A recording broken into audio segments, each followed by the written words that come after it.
Is the tight labor market frustrating you as a business owner? Do you have employees leaving for $1 to $2 extra per hour?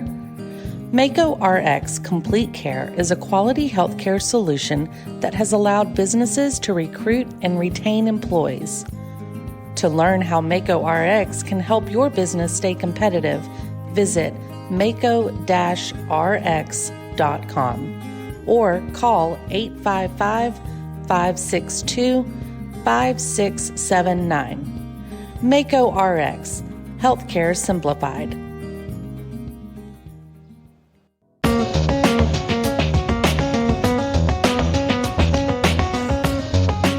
Welcome to the Entrepreneur Exchange on the Mesh Podcast Network, your monthly podcast for conversation about startups and small business. We're here with ideas and information to help you grow and operate your business more effectively. On today's show, your business is starting to grow and you need to hire the best people. It's time to break out of that old interview rut. We'll share some ideas to help you better evaluate your next hire. Our guest today is Catherine Armstrong with the Carolina Textile District. The Carolina Textile District has worked within the textile industry to create a reliable domestic supply chain for entrepreneurs to connect to manufacturers and make quality products here in the United States. We'll talk about their business model and how it works. Plus, we'll have our lightning round and we'll highlight some interesting small businesses that you should be checking out on our Small Business of the Month feature. My name is Jeff Newell. I'm your co-host and director of the Manufacturing Solutions Center at Catawba Valley Community College. I'm joined by my co-host, Gary Muller, who is Executive Dean of Economic Development and Continuing Education at Catawba Valley Community College. Gary, did I get that right? Very close. Well, what's your title this month? Economic Development, Corporate Education. Corporate Education. You got it. I'll get it at some point in time. You doing okay? I'm doing great. Well, how's good. your new title? And the responsibilities with it? I'm enjoying it, getting to work with a lot of interesting and fun people. And in addition to me? In addition to you. And it's all going good. Good. So good. Well, we know you're going to do a fabulous job there, seriously. I'm doing my best. I ran across an interesting article about interviewing people, and we're probably not doing it right. Well, thank you. And at one point, Gary, you hired me, so you probably need help with the interview process.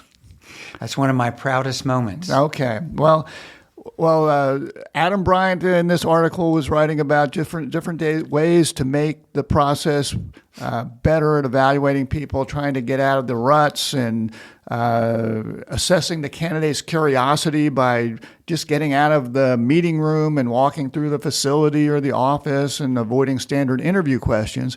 And he had some ideas for some good interview questions that I wanted to try on you. Well, that would be great. And before you hit me with those questions, we, as you know, with many of our academies, we put them through a soft skills training sessions. And we just finished ours with our hospitality academy. And it's been a real home run that Tammy Muller started and everybody's been supporting over the last few years. And it's really critical. And it's interesting. We start that process and they go, we don't need interviewing skills or we don't need a resume or this or that.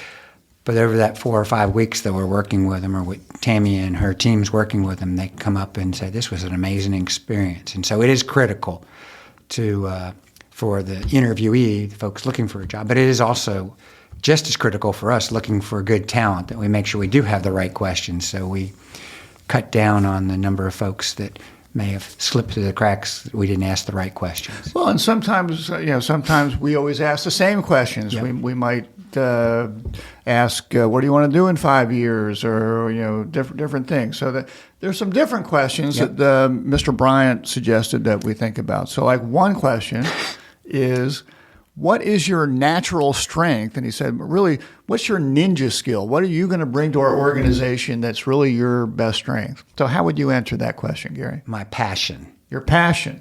Right? For whatever project or whatever job I'm in, I have to be enthusiastic if I'm going to be successful. Okay, that's a good answer. Next question. What kind of animal would you be and why? My gosh. Have to think about that one. I'd be a Labrador. A Labrador? And why? because they have a very good personality. They get along with people. They're caring. And very handsome, like you. And very handsome, not like me, but yes. And they are very, and I started to say obedient, but they follow directions well. We love Labradors in our house. Okay, all right. If you said goldfish, I think people would look at you funny. I think that's true, and rightly so. All right, last question. What is the biggest misconception that people have about you, and why? That's a great question. That's why you gave it to me. You really have to be introspective a little bit to think about that. Yeah. Well, again, it's funny you'd say that or ask that question, because I was talking to somebody yesterday, and of course, I'm a pretty friendly person, and I like to talk to people, and I'd like to talk, period, and get to know them. And because of that, sometimes people say, well, you're not as tough or as strict as you need to be. I said, well, no, I think the fact that I try to develop a relationship with them doesn't mean it has to be, friend to friend. You know how it is. We're good friends. But I think having a relationship makes it easier when you have to have those difficult conversations, that you have a relationship. I think difficult conversations are much harder if you haven't talked to the person much or don't know much about them, and then you got to talk to them about a problem. And so you would say that the biggest misconception is that you're not able to have difficult conversations because you're too friendly. Yes. Okay. Right. And you and I have talked about that. Earlier in my career, we had the company I was with. I used to buy and sell the companies or make the evaluations. And one of the toughest parts of that job was after we bought them and we brought them into our company, I had to make the decision along with our top management who was going to stay and who wasn't. Mm-hmm. And so I learned, again, really through that process, to develop positive relationships with people, even in an acquisition, so that when you're having that conversation, at least it's a little bit more personal than it would be otherwise. No. Okay. We'll see. Anyway, there's some. You weren't expecting I would have that long of a question. I didn't know how you'd answer these questions. I mean, I'm not sure how I would answer the question about what sort of animal I would be. How would you answer? Answer all three questions real quick. I'm the host here. Okay. Gary. I'm not going to do that. Answer the last one. The biggest misconception that people have? I don't know. I think people think I'm pretty quiet because I tend to listen a lot. That's why we're a good team. Yeah. So I don't. Yeah. I'm quiet in certain situations. Yeah, I don't think you're quiet. I host a podcast. Exactly. Come on. But I understand why they might say that. Yeah. Anyway, we will put a link to this article in our show notes so you guys can check it out there. Some good information, some other interview questions out there, also some other ideas to help assess your hires. Because if you're a new business, hiring the right people is such a critical piece of it, and building a good team is so important. So I can't go on without knowing what animal you are. I'm going to say a gorilla. Just because I like monkeys. I'm a Labrador and you're a gorilla. I'm a gorilla. I like gorillas. Big silverback gorilla. Okay, that's what I'd like to be. I don't know. Yeah. So they can be quiet, but they take care of their families and do what's necessary to be done. You'd have really thought that one through, so good for you. I was thinking about it. Yeah, I guess. I'm not sure the best way to answer that one. That's a tough one. I would think that the easy answer is say, "Oh, I'm a lion," or "I'm a tiger," and that's okay. Maybe that's a quick way. So I think for our podcast, we should have a picture on there, and we have a gorilla holding hands with a Labrador going down. We'll put our graphics team on that. Yes. I don't want to blow all of our budget on that. Okay. Anyway, let's welcome our guest, if she's still with us. Yeah, I hope she is, because we're excited from hearing from her. Sorry about that. Catherine, I had to put myself on mute because I was laughing during this whole session. This is serious stuff, Catherine. Anyway, let's welcome Catherine Armstrong. Catherine is the production and outreach manager with a group called the Carolina Textile District, which is centered in Morganton, North Carolina. Catherine, how are you doing today? I'm doing well. Thank you so much for having me on the podcast today. We're glad you're with us. It is our pleasure. We have a crack research team that spends at least 5 minutes on LinkedIn before we have any guests join us. And through that crack research, I can say that Catherine graduated from the University of North Carolina, Wilmington, summa cum laude, with a focus on supply chain management, entrepreneur and business development, and Spanish. She was the Cameron School of Business's 2020 Outstanding Graduate of Entrepreneurship and Business Development. You, Catherine, would seem to have a pretty well-worn passport because you have studied abroad in Argentina. You have traveled to Iceland with a college honor seminar dedicated to global citizenship. You have represented the Cameron School of Business in Russia at an international undergraduate conference. You probably can't go back to Russia anytime too soon. Glad you got that one under your belt. And you volunteered in Guatemala City to help single mothers and children in some of the poorest regions of the city. You've been doing a lot of stuff. My goodness gracious. That's amazing. By the way, I do want to talk to you about supply chain management because we're looking at starting a program at CVCC with it. Gary, absolutely. You have my information. Gary's been to Winston-Salem. Yes. But, you've been even further than that. Anyway, we appreciate you joining us and want to please tell our listeners a little bit about the Carolina Textile District. How did it get started and what does it do? Absolutely. So first of all, thank you for that very kind introduction. I have to say what's funny about me is that I grew up in rural North Carolina and I had never been on a flight before I went to college. I think the farthest I'd been was like Maryland. So to encourage all the listeners out there that there are so many opportunities out there to learn and expand your horizons if you just talk to people so that's one preference to all those things. So about the Carolina Textile District. So we are a producers network of about 30 supply chain partners focused in the Carolinas. And our goal is to use our heritage industry, which is the textile industry, to usher in this new wave of economic development in our states and to create really good ethical jobs that put the worker first and usher in this new wave of sustainable practices that are so important for our environment and creating really great products as especially there's a new generation coming along who's really looking for these things. So how can we be ahead of this curve and make the Carolinas the place to be to get things made? So that's kind of the heart around what we're doing and how we started. So it was a joint effort between several organizations in our region. So the first being Opportunity Threads, which is a worker-owned cut and sew factory based in Morganton, North Carolina. That was started by Molly Hemstreet, who I will talk about a little bit later. The second organization was Burke Development Incorporated, and that is an economic development initiative that's trying to develop Burke County.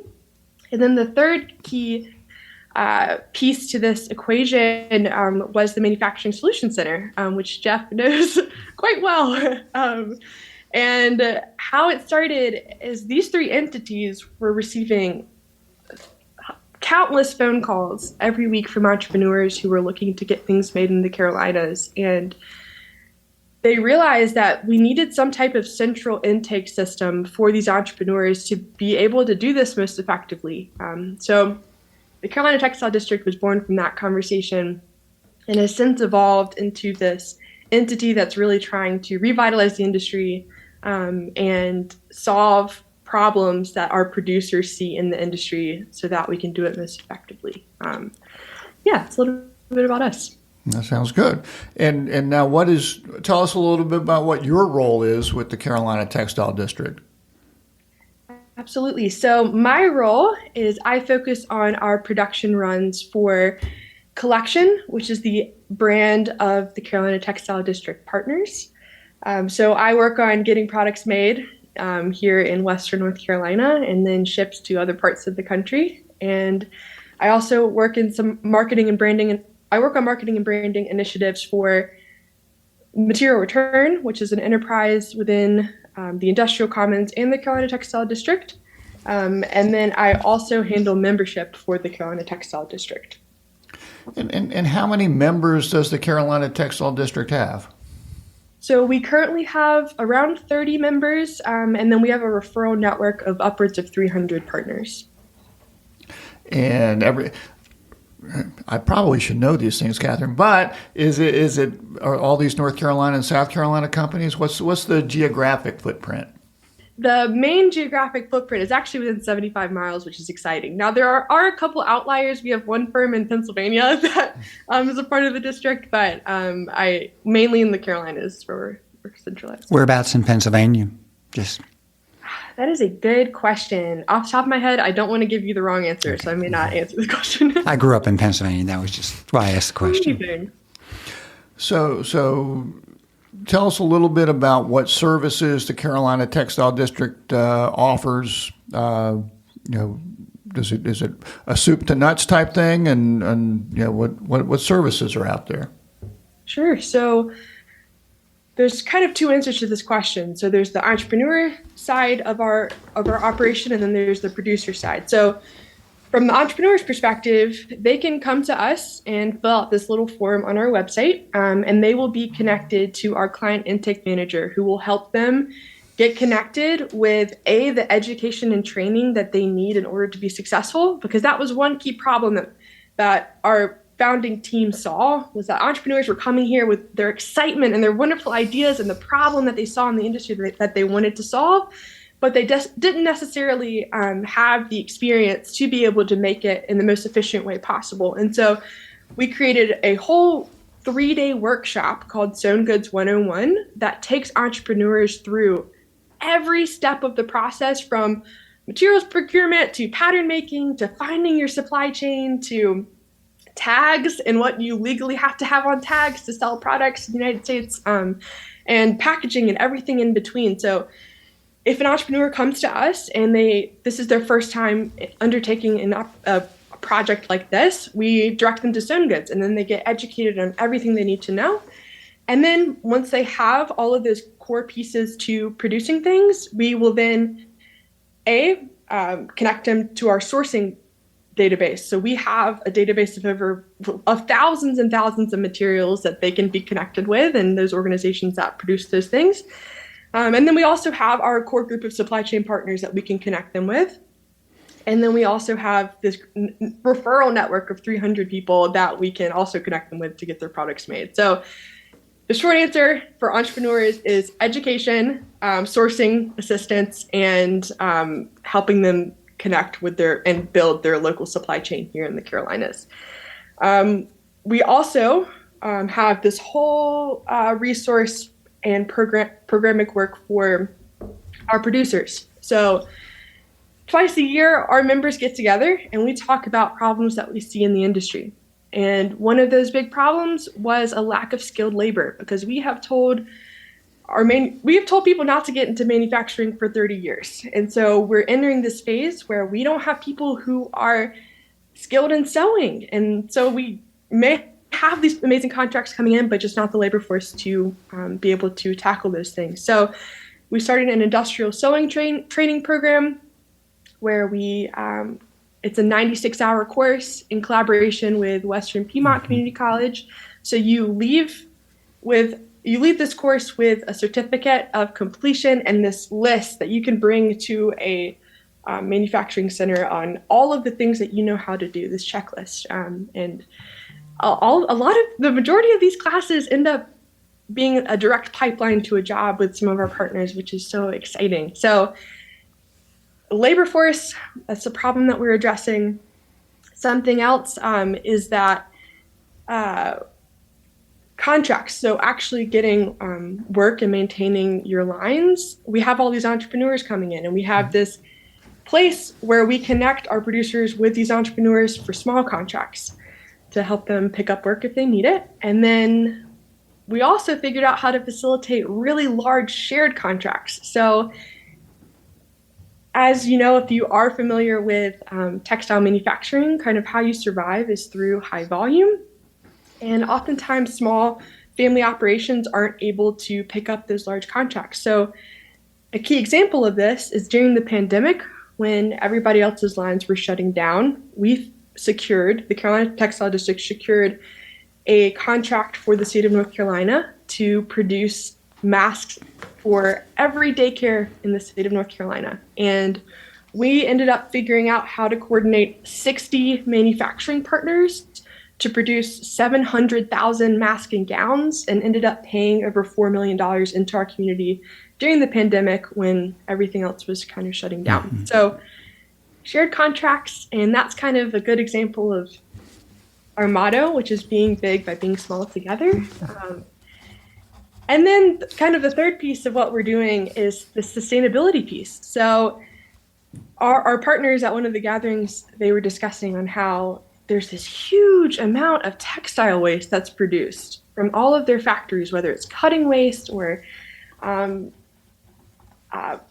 it's like loom waste, all kinds of things. And so we worked in conjunction with North Carolina State University to map out our 4 counties in our region, and we found that there were over 200 facilities that were producing textile waste.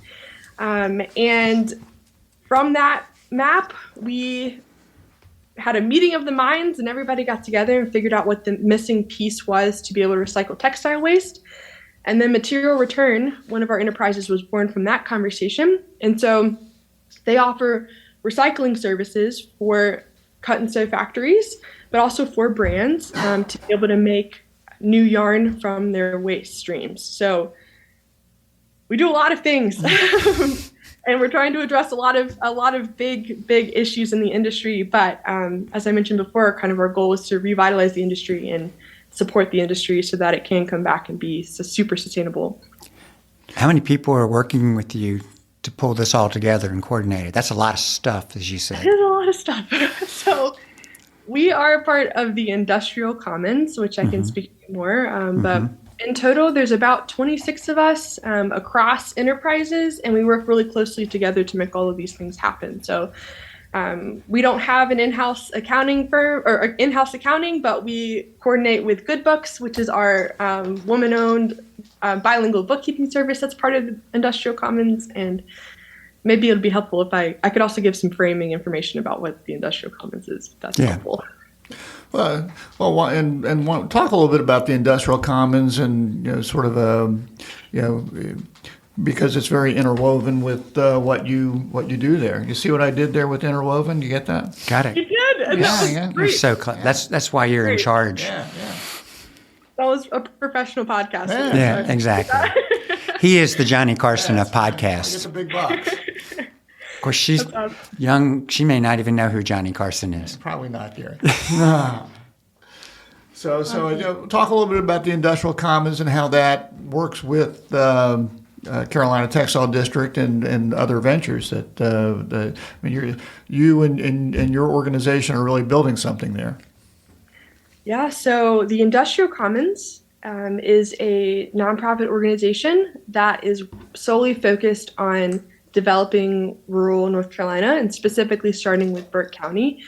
And one thing that I really, really appreciate about the Industrial Commons and kind of the philosophy of all the work that we do is that we start with a problem that we see in our community, and then we assess the full landscape of who is already out there attacking that problem. And then we find the missing piece and we figure out where we can fit in. So the Industrial Commons is working on economic development, and it's focusing again on our heritage industry, which is manufacturing. And they offer a whole host of resources for businesses to be able to sustain themselves. And so some of those things are workplace development and business conversion. So some workplace development trainings include managerial training. So one problem that we saw was that you may be incredible at operating a sock knitting machine, and so you're promoted because of that, but you may not necessarily have managerial skills to be a great manager. And so we figured out a whole course and workshop for teaching people how to be managers. Another workplace development program that we offer is the Great Game of Business, which is a open books financial management training. So to help with really the entire organization, from the frontline workers to the managerial staff, to understand what it takes to run the business, and giving people ownership of the financial lines that they actually contribute to, so that they understand their why, they understand why decisions are made the way they are, and so they have ownership over their part of the business. We also work in business conversion, so when people are looking to establish their exit strategy, whether it's retirement or whatever that may be, we help with actually creating the structure around selling your business to your employees so that they can continue the work in that way. We have skilled centralized trainings for actual technical training. So we have an upholstery class that is helping to train people who are getting into the furniture manufacturing. We have our skilled sewing training that I mentioned before.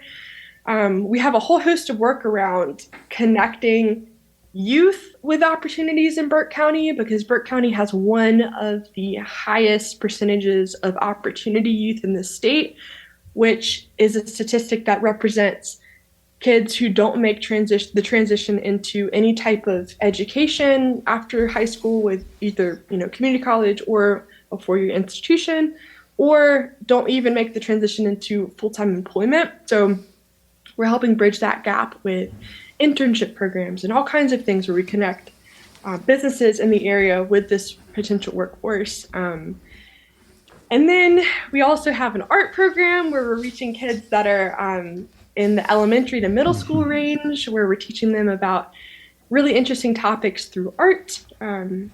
And then we have an incubation space where we're incubating businesses, one of them being Material Return. We have Good Books, which is our bilingual bookkeeping service that I mentioned. The Carolina Textile District is housed there, and I just threw a lot of information at you. Well, and I think you have plans for more buildings. I mean, you're really looking at it as a campus, and there are a lot of exciting things going on there. Yep. So we do have an innovation campus that's in the works. We are in the fundraising phase of that, but we have an amazing plan for it, and the location already secured. And yeah, so we're really excited about that as well. So, if we have any philanthropists listening, they should be checking out the industrial commons as well there, and trying to get involved with that. Oh, absolutely. So, absolutely. When we were talking earlier about how to engage with the Carolina Textile District, you said if entrepreneurs, there's a intake form that they can fill out at your website, and before you go, we definitely want to know where to find that. If there are manufacturers that want to get involved with the Carolina Textile District, how do they engage with the Carolina Textile District? If it's like, hey, this sounds interesting, it sounds like you're connecting me to potential business, I'd be interested in that. How should they be getting involved? And what do you look for when you're looking at various manufacturers and getting involved with the Carolina Textile District? Absolutely. So our website's about to change in probably the next month and a half, but the easiest way for them to get in contact with us, there will be an intake form on the website that we're building out for that, but is to shoot me an email at Catherine, CATHERINE, at carolinatextiledistrict.com, and I will give them all the resources that they need to become a part of the Carolina Textile District. So as far as what we're looking for, so as I mentioned, going back to our core values, we are looking to support really good jobs for people, really ethical jobs, and also really sustainable practices. So we have a whole list of standards that our partners actually got together and established themselves, because we're hoping the sentiment is to really raise the bar for everyone, so that more work comes here, so that we have low turnover rates within our factories, that we have great sustainable environmental practices to support the region. So those are our core values, and so those are the things we are looking for in new partners. And we know that some people may not have everything on the list, but we have a core, some core things that are must, and then we have items where we work with you to kind of develop a plan on how you can get those other items. And what would an example of one of those core items be? I will assume that it's making sure that people are earning a living wage or some sort of threshold there. Yes, so living wage is a must. That is Yeah. absolutely a must. Some other things. So our core. So let me back up. We have a few key areas of things that we look for. So employee voice and agency, of kind of where does that show up? How can an employee come to management with a problem? Is there something like, is there a pathway for that? Things of that nature. Obviously, living wage, that is a must.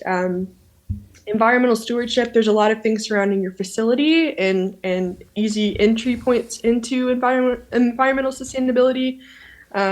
Diversity, equity, inclusion, so how your workplace is a safe space for all people. Let me think if I'm forgetting one. But there's 4 different buckets, and there are quite a few item lines on all of those buckets that involve a lot of easier entry points for people to meet these things, and then some bigger items that we love people to work towards. And the whole idea is to baseline, ethical and sustainable practices, and then seeing how we can achieve more than those things. So. Are there any Carolina Textile District success stories that you can share with our listeners? Oh, absolutely. And I think that's why I love my job so much. I love my job so much. We can tell.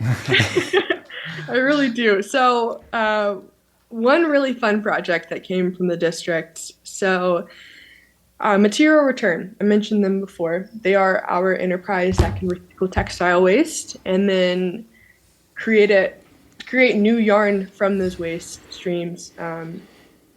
And they secured a contract with Smart Wool to see if it was possible for their customers to send back their socks, and could they make a new product from those old socks. and Smart Wool is a pretty significant outdoor sock brand that I guess you guys are working with. Yep, and they are wonderful. They're a great partner of ours. And so during the height of the pandemic, they came to us with this idea, and they wanted to see if we could test a program to see if, A, would people actually return their socks, and B, would this be a good working relationship? Could we figure out how to work together? And so the concept for this pilot program was for consumers to send back their socks and for us to pick up some industrial waste from their partners who are in the Carolinas, and create dog beds where the filling was this sock waste, which Material Return processed. The fabric for these dog beds was woven at Valdez Weavers, which is a partner of ours, located in Valdez. So Morganton and Valdez are very close together. So I love how small our supply chain is. I think it's really, when you study supply chain management, the fact that ours is within 75 miles is very exciting to me. So Valdez Weavers wove the fabric. Diamond Brand Gear out in Fletcher, they sewed the fabric together to make the bag. And this pilot test was a success. We got it all done within 6 months to launch on Smart Wool's website.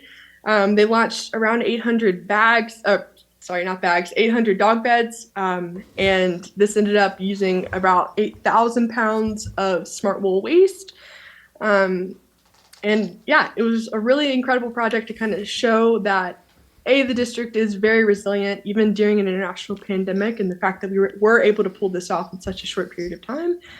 And B, proving the concept that people are interested in, returning their waste, especially Smart Wool's customers are so incredible and very mindful of their purchases already. So that was a really awesome test for us. And then the fact that Material Return, this is one of the first projects that they processed waste for, and seeing how that would interact with the market. So yeah, that's a fun story I'd like to share. That's a good one. Well, that's good. Well, as we sort of wind down here, I think in your role, you're seeing entrepreneurs, you're seeing manufacturers. We're always focused on people that are starting businesses and the challenges that they face? I mean, any advice that you're seeing in your work with the Carolina Textile District, or your other adventures that might be useful for folks that are starting their own business, or any pitfalls that you see out there? Absolutely. It's a great question. I think one piece of advice that really stuck out to me from a conversation I had with Trevor Boehm, who is the director of Techstars Impact in Austin, which is an accelerator for specifically tech firms that are focused on social impact. His advice was not to chase the startup world, but to find a problem and make a really great product that's going to solve that problem. And along that same kind of line of thought, I think my education at UNCW surrounding entrepreneurship, I learned so much from so many people, but one key thing that I think has always been in the back of my mind with every decision that I make regarding business and these different entrepreneurial endeavors is the lean startup approach. And I know I'm sure you guys are familiar with it, of, you have this problem that you found, you have this solution that you think is going to work really well for it, but always to test those assumptions, because that product that you make may not actually be for that market that you're trying to fit. It may actually be for a different market that would use it in a whole different way, but it would be an even better opportunity. And I think that mindset is really reflective of the work Material Return did with Smart Wool during the pandemic of, hey, we want to recycle sock waste, but we're not quite sure the best path or even if people will return it. So let's start with this small pilot program. So kind of that thought process, I think, is really, really valuable for people who are starting out before they go really capital heavy and invest in a ton of inventory or a ton of stuff to really prove that A, the market exists, and B, that the concept works as well as they think it will. So I think those are two big pieces of advice that help prevent a lot of pitfalls. And then I think the last piece I would add to this, as someone who is really passionate about the social impact sphere and how you can use business as a vehicle for sustainable good in your community, is to really listen to the community you're trying to help in any capacity, especially if you are not a part of that community yourself, to go in and to not solve the problem yourself, to work with them, to come up with the answers from them. So I think that's a really big thing I want to hit on. And I think that's what the Industrial Commons does so well, is that they see the problem and then they work with the community to find a sustainable solution to it. You're engaging them. You're not not sticking in their face saying this is the way you solve the problem. So, exactly. So they're more engaged, or they've got more involvement in it. So I think that's will help you be very successful. That's good. So, Catherine, we really appreciate you joining us.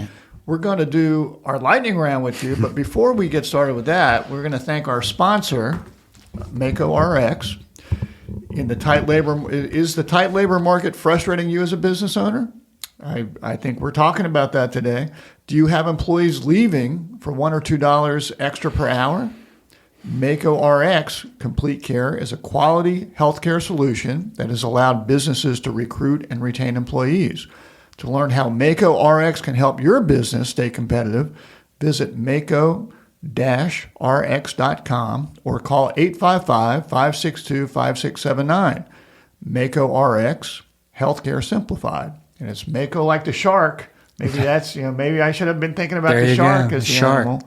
And it's Mako, MAKO -rx.com. That's how you can find out about them. Very good. So check them out. So we're going to do a quick lightning round with you, Catherine. This is quick questions, quick answers. Don't overthink it, okay? Okay. First question. What is your biggest pet peeve? My biggest pet peeve is when someone's trying to talk and then someone interrupts them, like trying to talk over them. I hate that. I'm like, just let the person talk and complete their sentence. She's looking at me. Yeah, men are bad about that, Gary. So you need to work on that. All right, next question. Favorite vacation spot or getaway? That is a great question. I love the beach. Yeah, I love the beach. Just generic beach or a specific beach? I think just generically the beach. Generic beach, okay. I don't care. All right. That's a good answer. All right, we'll accept that. All right. What will your Halloween costume be this year? Oh, that is a great question. Honestly, I haven't thought about it, but I have a 4-year-old niece, and I'm hoping to have a matching costume with her. So we will see. We will see what that is. All right. We'll report back to us what that is. What was your Halloween costume last year? Last year, I don't know if I was a skeleton. My niece was a unicorn, so I was basically just in all black so that it was just the cutest picture. Okay. She was the cutest thing. What is your favorite comfort food? Oh my gosh. What is it? Honestly, I love food. Well, give us something here. Come on. Probably fried chicken. Yeah. All right, that's good. Who is your favorite singer or musical group? My favorite singer. Well, I love Bon Iver. He's great. I love music that has really great instrumentals. Yeah. Bonnie who? We want to check it out. BON space IVER. Like some people say Bon Iver, some say Bon Iver. I always said Bon Iver. I'm sorry. Okay, all right. I know who you're talking about. Gotcha. I'm writing that down. Last question. If you had a superpower, what would it be? I think I would love to fly. I think that would be a really great. Yeah. I think that would be cool. It's a good one. All right. Well, thank you very much for playing the lightning round.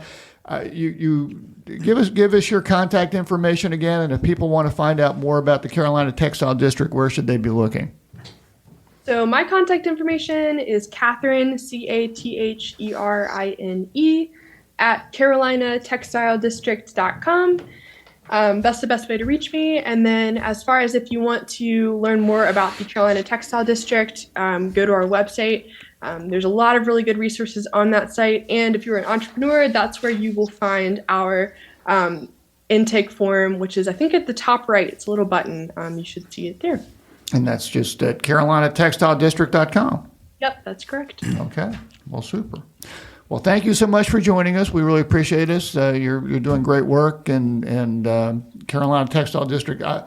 In my previous life as small business center director at Catawba Valley Community College, I had the opportunity to work with them, and when I came across entrepreneurs looking to develop products, would also often send them in that direction if they're trying to create products. So it's great partner, great organization. So thank you for being with us today. We always like to share small businesses that we've come across. Catherine, anything that you want to give a shout out to today? Absolutely. I've mentioned them before, actually several times on this podcast, but Material Return. I am so excited about the work that they are doing. It's a great group of guys, and they, I think, are really going to change the industry, and especially this region, and make it a hub for sustainability. So, yeah, and especially in thinking about supply chains, as we've seen supply chains break down internationally, if you can secure your material supply chain from your waste streams, I mean, that's like revolutionary. So I think I think you're going to be hearing a lot more about them on a national scale, definitely within the next few years. So check them out now while they're small. Great choice. Material Return. All right. Got it. Gary, you got a small business to give a shout out to today? I do, Jeff. My small business of the month is Carolina Gamers, which I learned about from my grandson, Lemmy, going to a birthday party. Carolina Gamers is the Greater Charleston's newest and most exciting mobile entertainment provider. Something that you and I may not do, but our children are, maybe Catherine even. It's pretty exciting. They offer high-tech, luxurious video game truck that's second to none, with 8 screens inside and outside gaming, virtual reality gaming, and even online gaming. This is all in a truck? It's in a truck, yes. Okay, bring it to you. Yes. Okay. It's a theater on wheels that provides the wow factor for parties in Summerville, South Carolina, Mount Pleasant, and northern Charleston. Of course, my daughter and son-in-law and Lemmy live in Summerville, South Carolina, right outside Charleston. They have laser tag. They have a game coach, referee that goes along with the truck to make sure everybody gets things going well. They have Carolina battle ball equipment, a bubble soccer ball that you get inside and Run around and hit each other? Yes, exactly. Okay, I've seen that. Yes. And Carolina battle archery. This is for you. I thought about it when I was doing it. With a hatchet. I'm better at hatchet throwing than the archery. Okay. Well, I think you could hurt each other with either of those. If you want to put an apple on your head, I'll give it a shot. No, I think so. Maybe Catherine would like to volunteer for that. Shoot arrows at Catherine. No. Yeah, me makes more sense. Yeah. But pretty cool.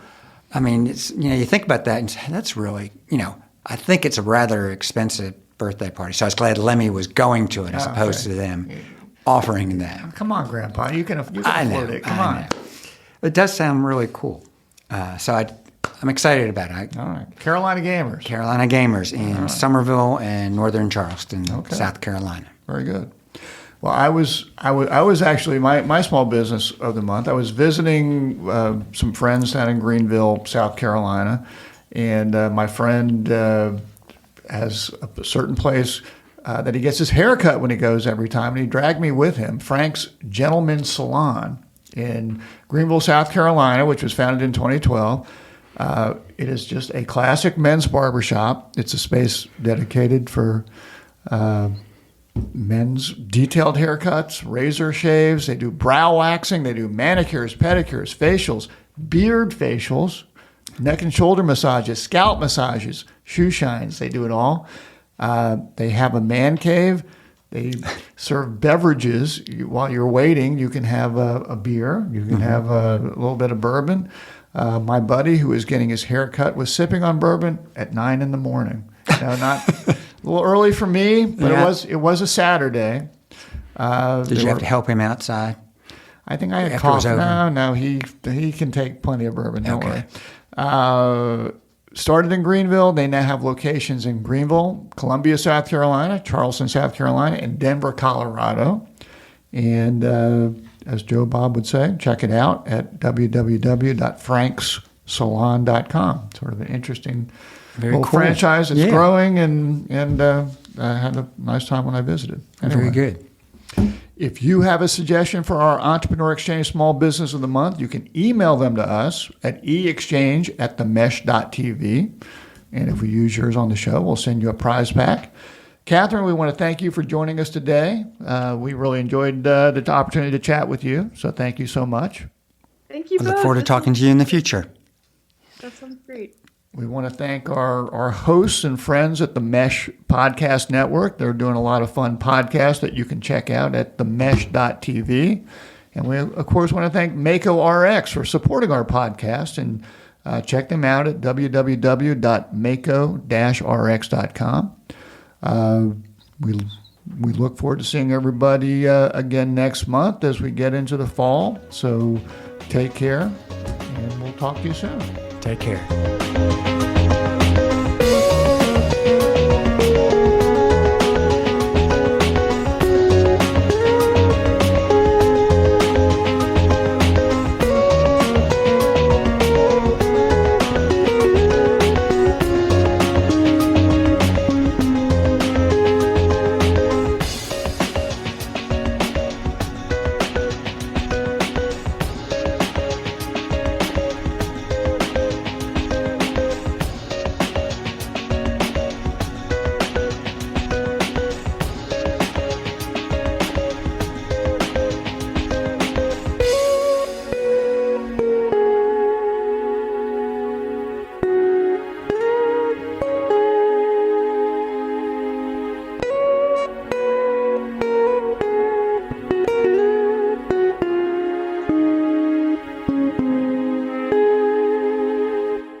You've been listening to The Mesh, an online media network of shows and programs ranging from business to arts, sports to entertainment, music to community. All programs are available on the website as well as through iTunes and YouTube. Check us out online at themesh.tv. Discover other network shows and give us feedback on what you just heard.